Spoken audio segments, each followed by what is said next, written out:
Assalamualaikum warahmatullahi wabarakatuh. Alhamdulillahirabbil alamin wa bihi nasta'inu ala umuri dunya waddin. Wassalatu wassalamu ala sayyidina Muhammad wa ala alihi washabbihi wa barik wa sallim ajma'in, amma ba'd. Sahabat-sahabat, teman-teman mahasiswa IAIN Syekh Nurjati Cirebon yang saya hormati, bil khusus kepada teman-teman kelas A16 yang saya banggakan, yang saya sayangi, wabil khusus kepada Bapak dosen, Bapak Ajat Sudrajat yang kami taklimkan. Dalam kesempatan kali ini, dalam tugas yang telah diberikan kepada kami agar menjelaskan tentang pendidik dalam pendidikan Islam. Ini adalah tema yang menarik untuk dibahas. Pendidik dalam pendidikan Islam. Apa itu pendidik?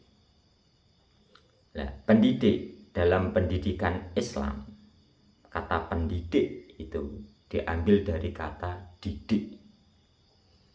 Didik yang artinya memelihara, merawat, dan memberi latihan agar seseorang memiliki ilmu pengetahuan seperti yang diharapkan, baik dalam bentuk kesopanan, kesantunan, akal yang cerdas, budi pekerti, akhlak yang baik, maupun yang lain-lainnya. Kemudian ditambahi dengan pe, sehingga mak menjadi pendidik yang bermakna mendidik. Menurut tafsir, ada kesamaan antara teori barat dengan teori Islam. Kesamaannya di mana? Kesamaannya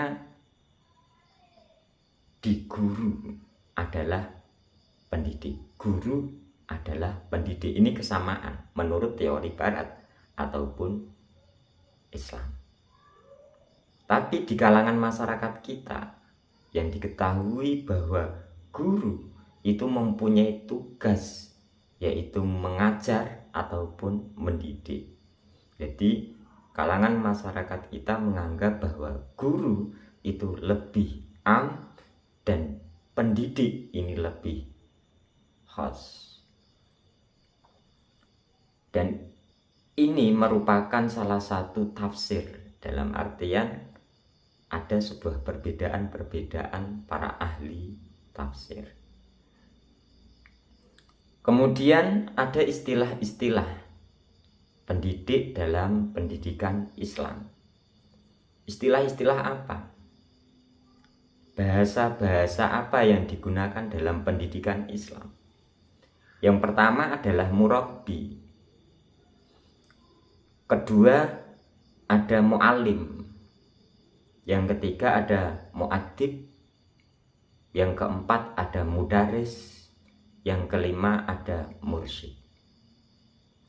Terus dari istilah-istilah tersebut ada makna-makna tersendiri, walaupun diambil dari kata bahasa Arab. Seandainya ini mu'alim, mudaris, ataupun yang lainnya, ini adalah maknanya hampir sama atau bisa dikatakan muradif. Kita urai satu persatu. Mu'alim ini berasal dari fi'il madhi alama, dan mu'alim ini adalah isim fa'il. Jadi alama yu'allimu ta'liman, ta'limatan, ta'laman, ti'laman, mu'allaman, fahuwa mu'allimun. Ini isim fa'il yang mempunyai makna mengajar atau telah mengajar. Madinya alama, telah mengajar. Mu'allimun, orang yang mengajar. Dan pengajaran kata mu'allim sebagai pendidik dalam hadis Rasulullah adalah kata yang paling umum dikenal dan banyak ditemukan. Jadi dalam hadis-hadis kata mu'allim ini lebih banyak digunakan daripada yang lainnya. Kemudian ada kata-kata taklim. Ini dari bentuk masdar allama yu'allimu takliman, sebagai proses transmisi, sebagai ilmu pengetahuan pada individu seseorang. Kemudian yang kedua adalah mu'addib. Mu'addib ini isim fa'il yang diambil dari madi adaba. Ini sulasi mazid bitasdid, adaba yu'addibu takdiban takdibatan takdaban tikdaban mu'addaban fahuwa mu'addibun. Mu'addibun ini isim fa'il dari madi adaba yang mempunyai makna mendidik yang cenderung kepada adab. Ini namanya mu'addib. Secara bahasa merupakan bentuk masdar dari kata adaba yang berarti memberi adab atau mendidik adab. Dalam kehidupan sehari-hari sering diartikan tata krama. Ini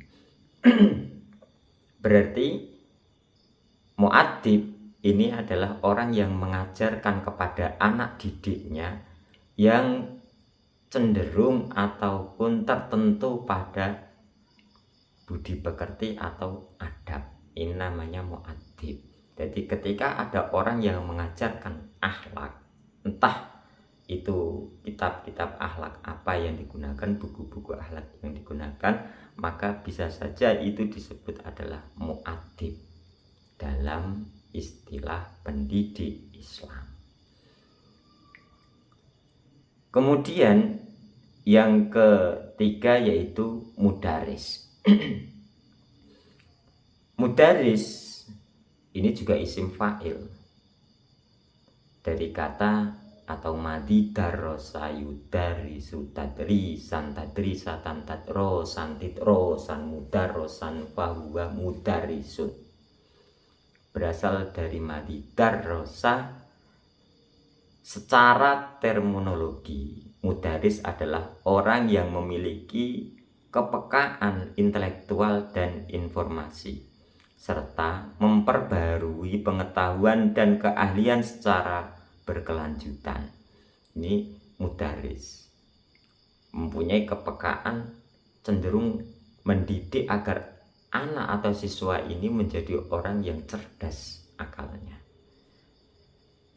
menjadi orang yang intelektual dan informasi. Namanya mudaris. Kalau di kelas umum biasanya dinamakan wali kelas, tapi kalau di pesantren-pesantren wali kelas itu biasanya disebut dengan kata mudaris. Karena mudaris ini bukan hanya mengajar di kelas, dia juga membimbing dari murid-muridnya atau anak didiknya sehingga dia benar-benar paham apa yang diajarkannya ataupun bisa diamalkan dalam individu anak didik itu. Kemudian yang ketiga adalah mursyid. Mursyid ini berasal dari bahasa Arab yang merupakan isim fa'il dari kata kerja arsyada. Arsyada, kalau tasrif arsyada yursidu irsyadan wa mursyadan fahuwa mursyidun. Isim fa'il dari madi arsyada yang berarti membimbing atau menunjukkan jalan yang lurus. Ini mursyid. Jadi mursyid ini orang yang mendidik pada anak didiknya kepada jalan yang lurus. Ini mursyid. Kalau dalam torekoh, guru torekoh, pengajar torekoh, pembimbing torekoh, ini namanya mursyid. Maka di sini cenderung kepada makna menunjukkan jalan yang lurus. Nah, dalam pendidikan Islam disebut mursyid.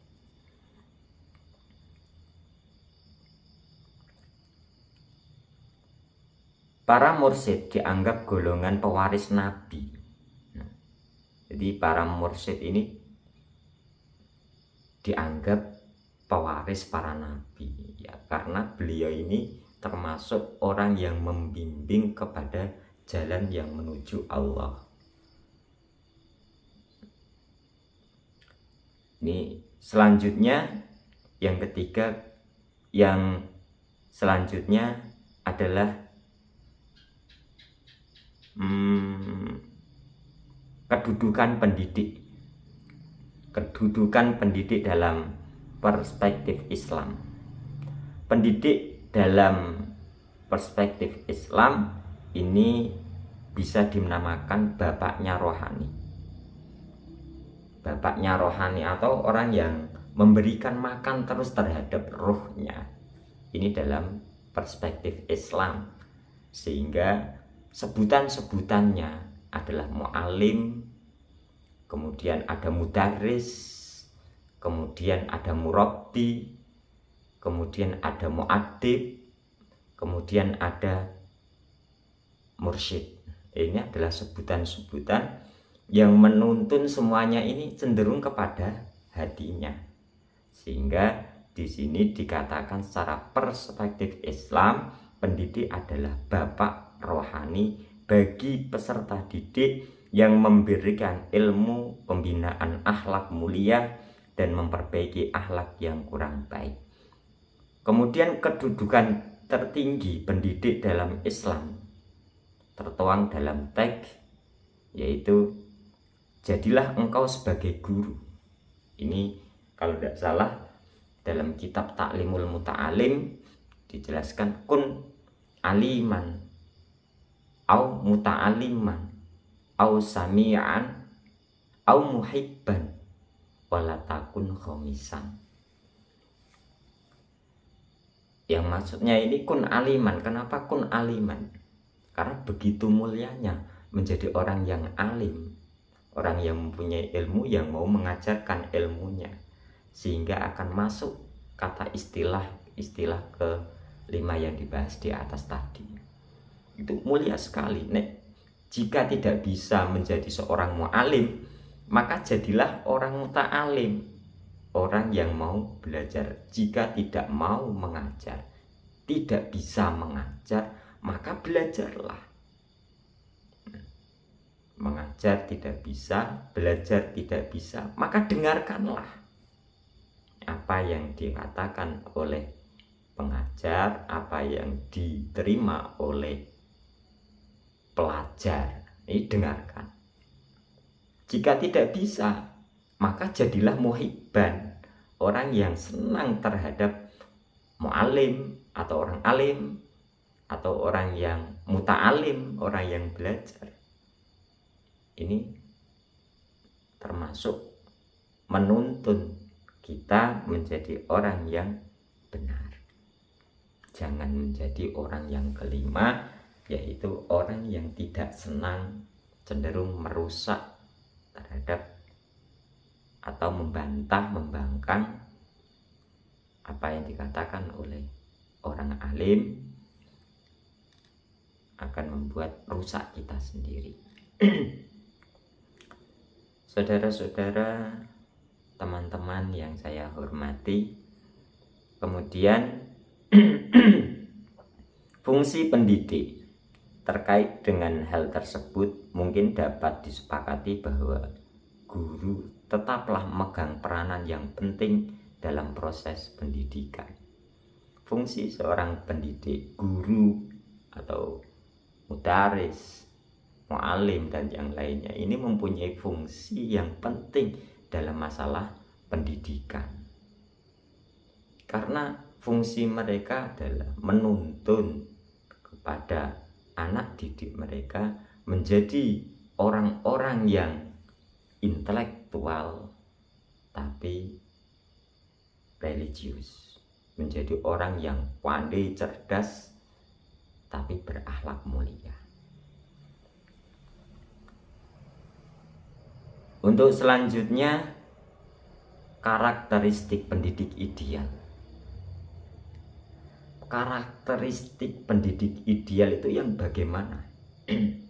Dalam Islam ini dianjurkan untuk berhati-hati dalam memilih seorang guru. Berhati-hati memilih seorang guru. Jangan sampai salah memilih guru.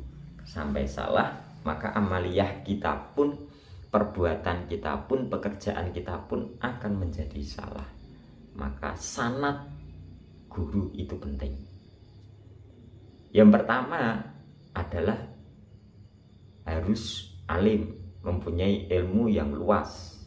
Itu karakteristik. Yang kedua, warok, wirai. Jadi benar-benar guru itu bisa menjaga dirinya dari kemaksiatan, menjaga dirinya dari kezaliman, kemunafikan, dan yang lainnya. Yang ketiga, ini umurnya lebih tua daripada kita. Jadi mencari guru ini harus teliti dan hati-hati. Begitu juga ketika kita menaruh anak kita pada lembaga pendidikan, maka lihatlah lembaga pendidikan itu dulu. Untuk selanjutnya, dari kesimpulan di atas tadi, bahwa pendidikan ini sangat penting sekali. Sangat penting sekali. Karena tanpa ada pendidikan, generasi-generasi bangsa kita ini entah akan jadi apa. Ya. Maka ada pendidikan secara formal maupun non formal. Ada pendidikan lewat pondok pesantren, madrasah diniyah, ataupun yang lainnya. Untuk itu, dari mudaris, pengajar ini harus menguasai, pengajar atau guru pendidik lah. Pendidik harus menguasai materi-materi yang harus disampaikan, dikuasai dulu, dimutolaah dulu berkali-kali. Ada kata mudaris di atas tadi. Mudaris ini dari kata darosa. Saya ingat bahwa ada nabi yang namanya Nabi Idris alaihissalam.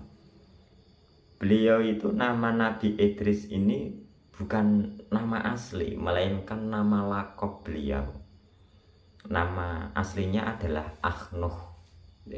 Kenapa dia disebut atau dilakopi dengan nama Idris? Karena beliau ini orang yang senang belajar,